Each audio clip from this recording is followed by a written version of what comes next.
We do it in time order, right? So first main, Marth, unquestionably, he did the heavy lifting. He's fucking godlike. Marth did the heavy lifting. Marth is so fucking good, man. Marth is so good.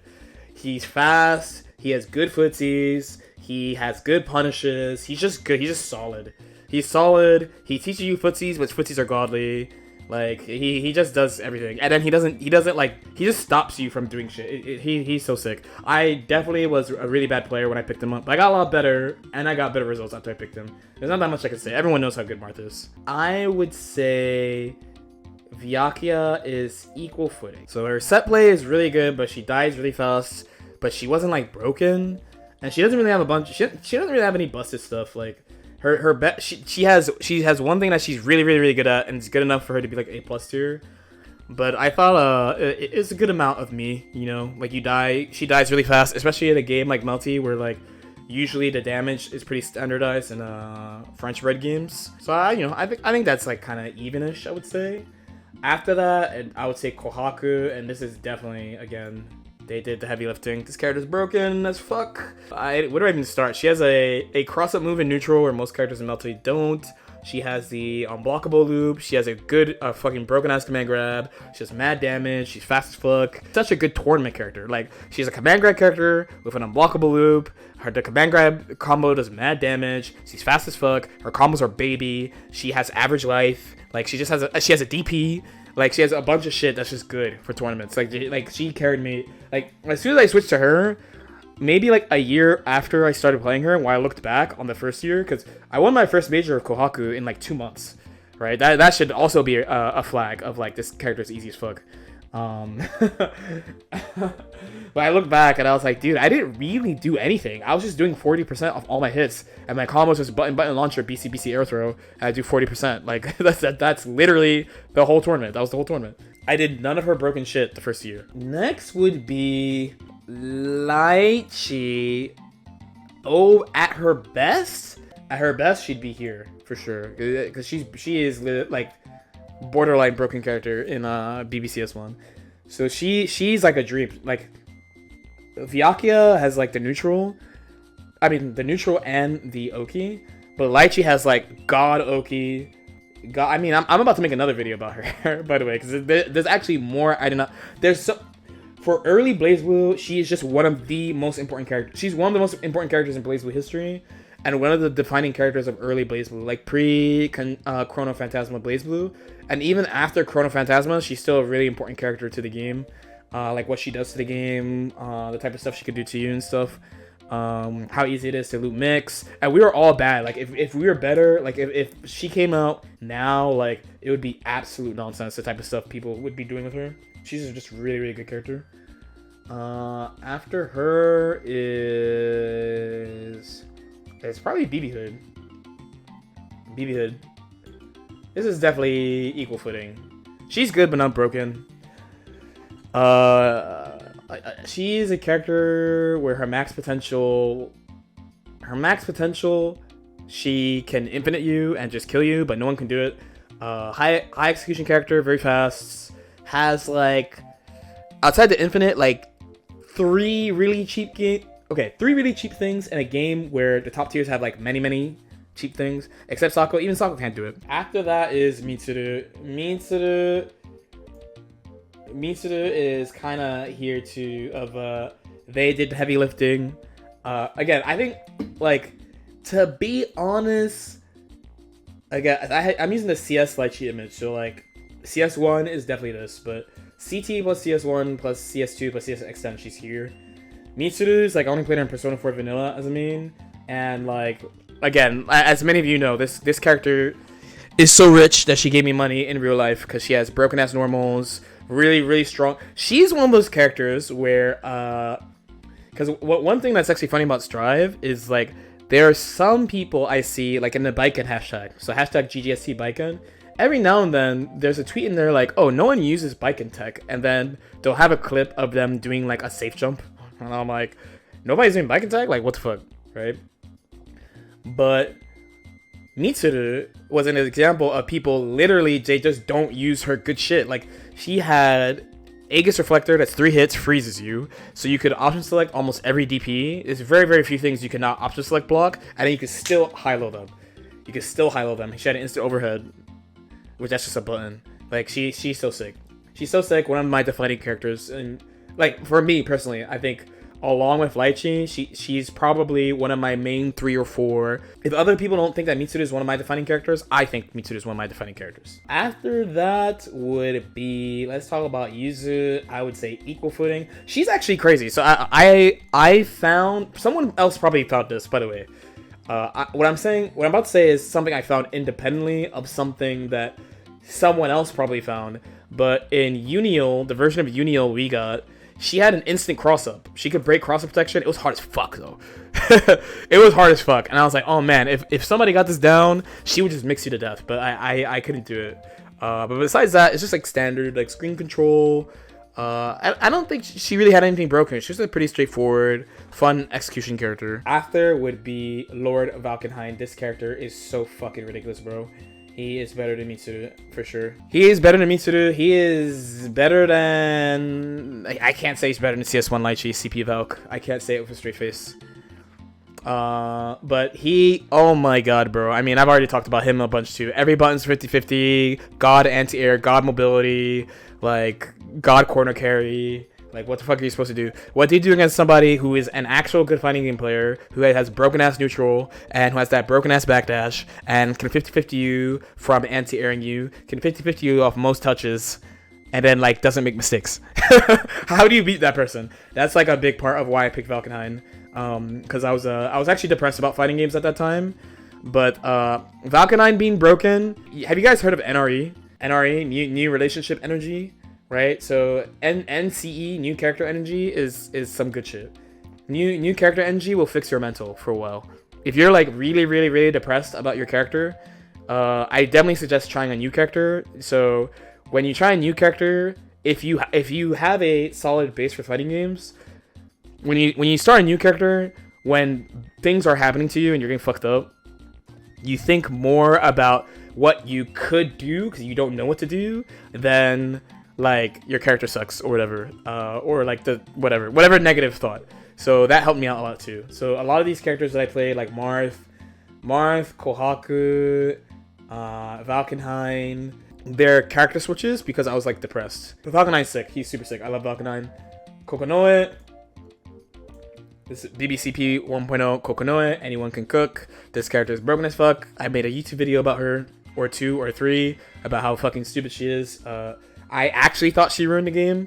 Not only that I actually think she ruined the game, but Blazblue, I don't think it's that hard to learn characters in BB at that time. Now BB is a hyper-developed game, so there's a ton you have to catch up with.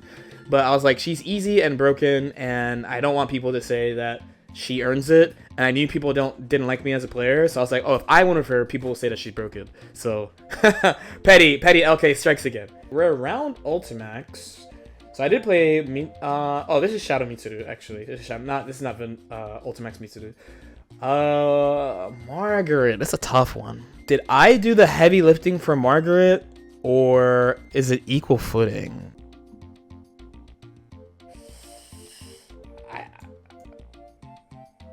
I think I did. I think it's equal footing. This one was hard, but I think it's equal footing. She's really good, but I believed. When she came out, people...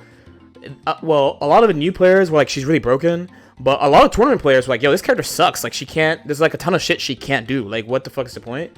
But I believe, I played her for 2 weeks and I was like, I think she's pretty good. I came out with so much tech.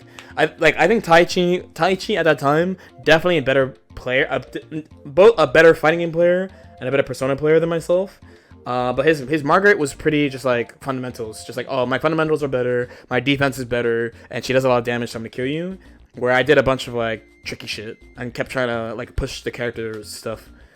She's like S- too. She's like BB Hood and Akiha. I forget where Yuzuriha was when I played her. But I know these 2 characters are considered A+ characters in the versions where I made them. This is the MBAA version, but I played her. The majority I played her is in MBAC. But I actually thought she's S-, so like on the border. It's equal footing. Next would probably be... Let's do Karin first, because Karin and Millia are like at the same time. Exit Millia. So funny, but I'm gonna put her here in equal footing. But only because I didn't play this game too much. So maybe if I played more, she would have carried. Because she was very strong in that version. But there were like silly characters. So, you know, there's like Launch Mika, for example. Like there's some silly characters in season 1. So I just didn't know. I just was like, oh, you know. My thought when I picked Karin was, and Rashid, because I also played Rashid. It was, I should pick a character that people who played Street Fighter 4 don't know how to fight. That's what I learned from Exerd, actually. That a big advantage in a legacy game is to play a new character. Rather than playing an old character that everyone knows how to fight. If you want to like kind of speed run, you can try to pick a new character that no one knows how to fight, and then you're kind of like even level with the veteran players. Someone's gonna get tight. Someone's gonna get tight, but fuck them. When I played her, she was S tier when she came out, right? But the point I made about Karin, who Street Fighter 5 players did not know how to play against, old Street Fighter player, you'd have to be a pretty old Street Fighter player to know Karin shit, right? Where Millia, all the OGs knew Millia shit, right? So I had to deal with that. That took a while. Then once I got there, then I was like, oh shit, Millia, let's go Millia. Then Rev 2.0 came out, and as you know, I just bloop. Like, I think she is not that good in Rev 2.0. A lot of people say she was fine, but that's because they hate Millia. We don't believe their propaganda. And then they buffed her again in 2.1. And in 2.1, she's fucking good as shit. She's so much better in 2.1. So overall, it's kind of a push-pull. You know, like she helped me out at the beginning. And then like I'm like, all right, now we can do this together. But then in 2.0, I was like, oh, fuck. Like I'm carrying OD right now. And then 2.1, it's a nice spell. I'd say overall, we work together, I would say. Next character is 9. They definitely not as much as Kohaku, but 9's crazy. 9's crazy. If you had like people complain about Gorilla 9s and 9s who spam the rock spell over and over. One of my biggest sadness about 9 is that she's such an interesting character design that unfortunately they made certain things way stronger than other things. So everyone's just focused on like 1 or 2 things about her, even though she has like a ton of shit that she could do. A ton of like really interesting stuff that she could do. It was a little sad, but her neutral is so good. Her offense is so good. She does mad damage. Things to get out of control. Tons of knowledge checks. Generally a cool, interesting character too. Definitely my type of character. Big fan. So Dragon Ball is next. Last time I did this, someone was like, "Why not put Trunks?" But I think there's probably 3 characters I'm known for in Dragon Ball overall. 1 is Trunks, 2 is Gotenks, and then 3 is Roshi. I feel like I could put Trunks here. If I put Trunks here, I'd probably do equal footing, because I actually think he's pretty good, but I had to do a lot of stuff. But Gotenks, it's a pretty good character. It's a pretty good character. In Season 2, I started focusing on how to solve the game, rather than listening to what... So instead of listening to what characters people said were good, I decided to think about it from a problem-solving perspective of how do I solve what is wrong with the game for me. So my 2 strongest teams I ever made was Gotenks Roshi Broly, Gotenks C Roshi B Broly A, and then the Season 2 Team Gohan GT SSJ. Gotenks is so good because he solves a bunch of problems at the same time. 1, he's small, so he's good at navigating. 2, he's good at altering his air momentum. 3, he literally just solves Oki, and he makes people care about getting hit, which is sick. And 4, he's mobile and good against Ki Blast. So he's good against a bunch of shit. He's just a go. I fucking love Gotenks, and of course they nerfed him because they don't want me to play the game again. We'll do Strive Millia. Okay. Even looking back, the heavy lifting part is that I believed, so I pushed. I believed though. Cause the thing is, a character cannot be good. Like okay, real talk. It's very easy to find footage of me saying that I think she is good in the launch version. Looking back after learning everything, right? She is not that good. She has a couple of unique things, but she is not that good. The difference is that I believed in the character. So like when I was playing Season 2, like Season 2.0 Millia is definitely better than Season 1 Millia, but I did not believe. Believing is so important. If you believe, you can push your character up a tier just with your belief. Like deadass. She just had a lot of problems and people just didn't know. Like the 1 frame gap between 2K 2D, -11 sweep, people didn't know about. People didn't know how to deal with S-Disc. She didn't have Mirage cancels. What else did she not have? She didn't. The turbo fall change is actually a really big change. She did have some stuff that is really, really fucking stupid. That she doesn't have anymore though. So for example, she had cross up S disc, which she will never have again. She did have plus on block. No, it was only plus on hit, not plus on block. It was plus on hit 6k, but it was good. She had the forest slash that beat 6Ps, which was very underused. Myself included, I did not know it beat 6Ps. So she had a couple of stuff that was really, really good, but all that stuff's gone. And then we have, which one of these came? Okay, let's go to, Granblue came out before, actually, but hey, buddy. I would say she probably goes like here. Katalina, crazy mid dispenser, insane mid dispenser, really good. Really good. The only sadness is that I never got to play her offline. If I got to play her offline, my opinion of her probably would have gone up. But because I played her only online, I couldn't whiff punish. Because anyone who's played her offline is like, dude, you just whiff punish everything and they die. Plus, when you get in, you have advantage and stuff, and she has a good strike throw game. But I didn't play that, unfortunately. I only played her offline like a couple times. This is slightly different only because of the way it's grouped, I feel like. Honestly, I didn't play them a lot, so I want to say they did the heavy lifting. I feel like maybe if I got like advanced with him and stuck with the game, I'd probably say equal footing. Cause I heard later on people came up with a lot of tactics of how to fight his stuff. But like on launch, like, cause I played him on launch, like you're just memeing. You're just memeing with him. But I think if I played him longer, if I played the game longer and I stuck with him only, I would move him to equal footing, I think. He's got stuff like the wall, which makes a corner everywhere. He had Kara javelin, so he had like really good zoning. He has big buttons, really easy access to plus frames, pretty easy access to damage. He's just a scary character. So now we're in Ultimax 2.0. So this is gonna be a spicy take, but I'm gonna put her here. It's supposed to be Shadow Mitsuru though. Shadow Mitsuru is good. She's good as fuck. I know people have arguments for her being top 3, but there's a couple things. So one, before I actually get into Mitsuru, one thing that I don't get this message a lot, but every now and then, either in person, people are usually pretty polite about it, but if I get DM'd about it, it's not polite.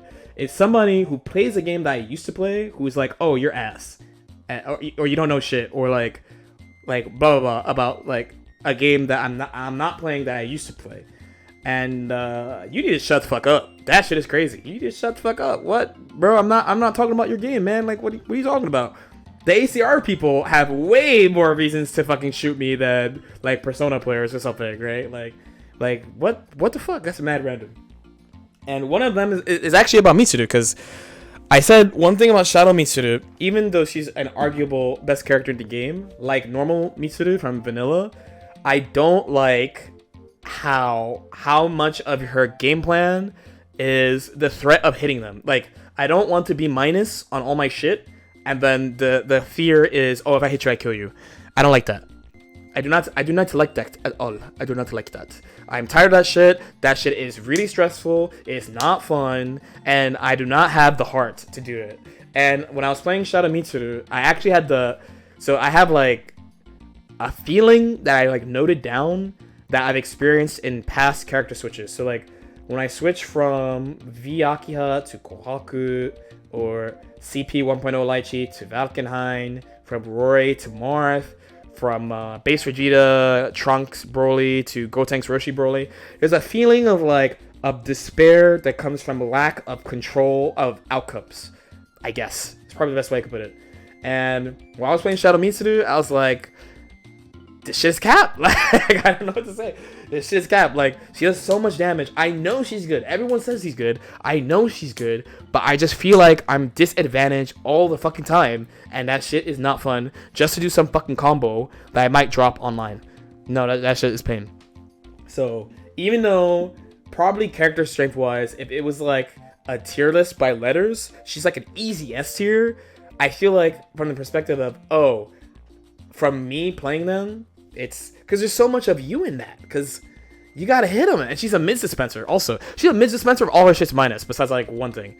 Like, come on, bro. And jump-ins. Like, come on, dude. Yukari, this character is OD. I wish I got to play her for real. Shout out Yukari. I wish Atlas announced some real shit last year. I actually would have said fuck Strive for a while. We didn't know when season 2 patch was coming. So if Atlas announced something before the season 2 date drop, I would stop playing Strive for like 6 months and just try to steal a big event with fucking Yukari. She's crazy.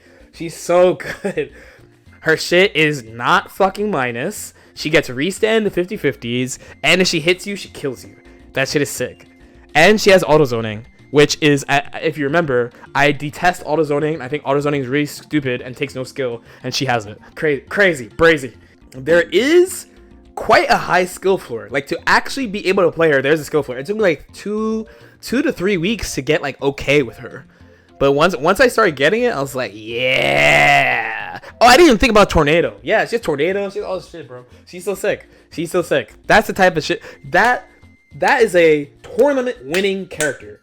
This was my good feel when I switched to Gotenks Roshi Broly. This is my main regret from Dragon Ball FighterZ, is I never got to play Gotenks Roshi Broly offline major, like in 3.5. That tournament, that team was a tournament winner. Just like I thought, like I didn't, dude, Shadow Mitsuru, arguable best character. I did not feel like I could win a tournament with her. I did not feel like it. When I was learning Yukari, I was like, this motherfucker, Yukari wins tournaments. Like, I felt it. I could feel it. I could feel the power. And last is Baiken. Baiken right now, I think she's probably here-ish for me. Probably. She was pretty easy to pick up. I quickly discovered there's way more there than people let on. And then there's the issue of some things are not consistent. But, of course, LK is here, so I hate messing up stuff. So I keep trying to find ways to make things more consistent. And then they buffed her again. So they buffed her at 2.0, and they buffed her again as if she needed more help. So, yeah, okay.